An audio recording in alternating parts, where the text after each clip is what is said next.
Ladies and gentlemen, welcome, welcome, welcome to the Terrible People Podcast. All right, here we are. Wow.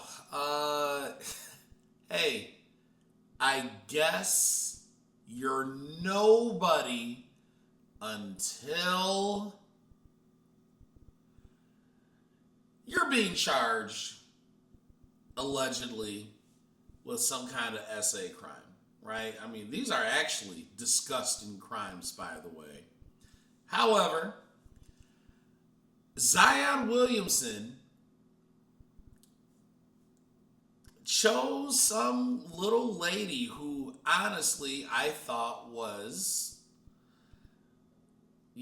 part of the alphabet squad. I thought she was one of them T's. All right, I never thought as soon as I seen this, I thought she was at them Diddy parties doing the Diddy shake, going D the D the D the I the D the Y is Diddy. I seen all that. I said, yeah, okay. And then I look at how old this young man is. I'm like, bro. I don't know, man. Jesus Christ. I mean, dog. Again, this is where the culture has led these people. And then you wonder, look, little side note, we're going to get a little off track today.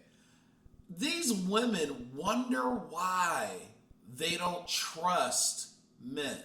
And they think that every man is on the down low.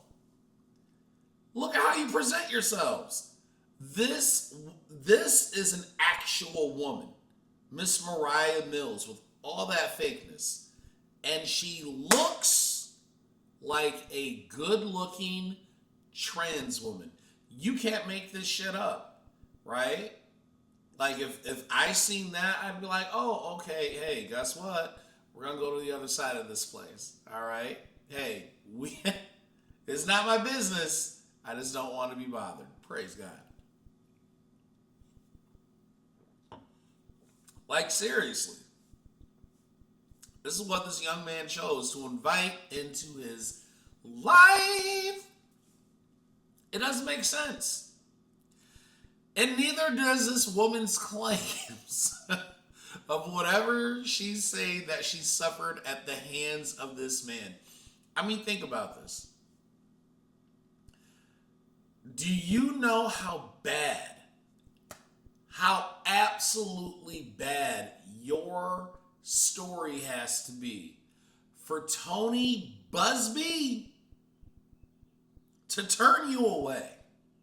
Right? This is the same guy who propped up that little autistic liar late last year, demanding funds from Jay-Z.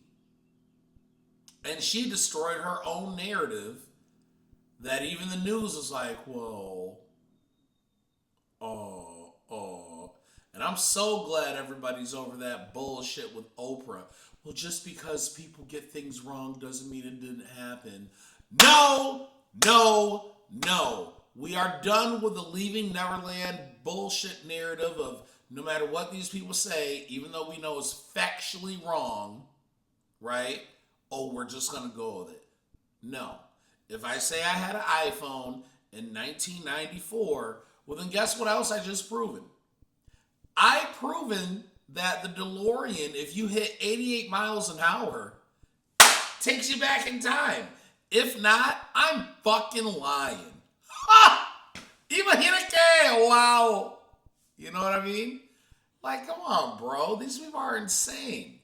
But the worst part about this is even though this man wasn't technically involved with this woman, she was, she was the booty call, it would appear to seem. Dog, look at everything that you stand to lose because you're dealing with a nobody. Like, bro, and this is the whole thing. You have what seems to be a lot of money, and it's never going to stop. However, one day it is. And when it does, right, you're going to just be regular. You're 24 now. Let's say God blesses you with another 10 years in the league. You're going to be in your early to mid 30s. And that level of income is going to be done. Hopefully, you're doing good financial things already. I don't know enough about this young man. I pray he doesn't have kids with one of these harlots. But this is how people go broke, right? Please do the right thing the first time, but most people don't, and that's why they end up messed up later, right? And it's a very, very sad situation. I mean, who was that chick that Cameron took out last year, right? Didn't he bring her to the show and she was giving him a massage? Remember that guy? What was his name? Something Crawford, I think. Former NBA guy. Very sad situation. However, this is how it starts. So I don't know, guys. Pretty much this is where Boxcilitus and being a Boxaholic gets the best of you. If you don't get it together early on, these hoes is always gonna be there, and they will always find you. They can sniff out the weakness, right? They know they're. Come on, bro. I don't know. I feel bad for the guy, but then again, what are you gonna do? Live and learn. But in the meantime, in between time, hopefully that doesn't happen to you people. Until then, stay vigilant, act like you got some goddamn sense, and please, for the love of God, try not to have a nigga moment. Thank you.